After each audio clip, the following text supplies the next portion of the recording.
నమస్తే. అసలు విడాకులన్నది ఎప్పుడు తీసుకోవాలి? ఎందుకు తీసుకోవాలి? ఏ రకంగా తీసుకోవాలని చెప్పేసి చాలామంది అడుగుతున్నారండి. మనం అనేక సందర్భాల్లో చెప్పుకున్నాము. కానీ ఒకసారి బ్రీఫ్‌గా మనము ఆలోచిద్దామండి. జనరల్‌గా విడాకులు తీసుకోవాలంటే 3 రకాల విడాకులు మనకున్నాయండి. ఒకటేమో కంటెస్టెడ్ డైవర్స్, అంటే ఏదైనా హింసకు లోనైనప్పుడు కొన్ని కారణాలు చూపిస్తూ తీసుకునేటటువంటి విడాకులు. రెండవది కన్సెంట్ డైవర్స్, అంటే పరస్పర అంగీకారంతో తీసుకునేటటువంటి విడాకులు. ఇంకా మూడవది ఏంటంటే అసలు ఆ వివాహానికి చట్టబద్ధత లేదని చెల్లని వివాహాలుగా, చెల్లకూడని వివాహాలుగా వివాహాలను డిక్లేర్ చేయమని కోర్టును ఆశ్రయించి అడగడం అన్నమాట. Section 13 of Hindu marriage act కింద డైవర్స్ తీసుకోవాలంటే అనేక కారణాలు కోర్టు వారి ముందు మనం చెప్పవలసిన అవసరం ఉంటుంది. ఆ కారణాలకు తగినటువంటి సాక్ష్యాధారాలను కూడా పొందుపరచవలసిన అవసరం ఉంటుందన్నమాట.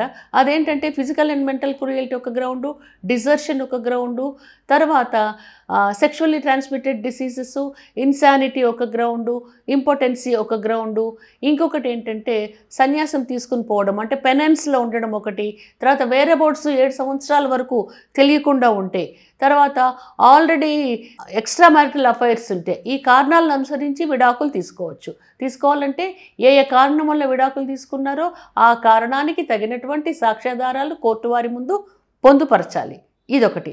తర్వాత section 13B of Hindu marriage యాక్ట్ని అనుసరించి పరస్పర అంగీకారంతో విడాకులు తీసుకోవాలంటే ఇరువురు భార్యాభర్తలు కూడా తమకు సరిపడట్లేదని, ఒకే చోట ఒకే ఇంట్లో నివసించేటటువంటి పరిస్థితులు లేవని ఇద్దరు కూడా ఆలోచించుకొని అంగీకారంతో విడాకులు తీసుకుంటున్నామని కోర్టును ఆశ్రయించవచ్చు. దీనికైతే 6 months తర్వాత విడాకులు వచ్చేటటువంటి అవకాశం ఉంటుంది. ఇక మూడో రకము వివాహాన్ని చెల్లని వివాహంగా, చెల్లుబాటు కాని వివాహాలను రద్దుపరచండి, డిక్లేర్ చేయండి, declaring the marriage as null and void అని చెప్పేసి కోర్టులను ఆశ్రయిస్తూ ఉంటారు.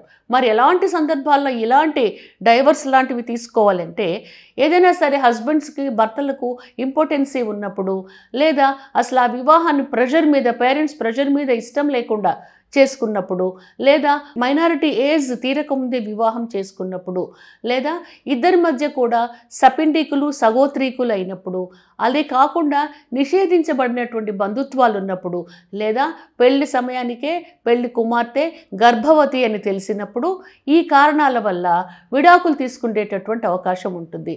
మనం జనరల్ పరిభాషలో విడాకులు అని అంటాము. కాకుంటే ఇవి విడాకులు కాదండి, ఆ వివాహాన్ని చెల్లని వివాహంగా డిక్లేర్ చేయడము. మరి సెక్షన్ 13, సెక్షన్ 13Bని అనుసరించి విడాకులకు వెళ్ళాలి అంటే వివాహమైన సంవత్సరం తర్వాత మాత్రమే విడాకుల కోసమే కోర్టులను ఆశ్రయించే అవకాశం ఉంటుంది. విదిన్ 1 year విడాకులను అడగడానికి అవకాశం లేదండి. వాళ్ళు వెళ్ళగానే పెళ్ళి ఎన్ని సంవత్సరాలు అయిందని చెప్పేసి ప్రాపర్ డాక్యుమెంటేషన్ చూస్తారు.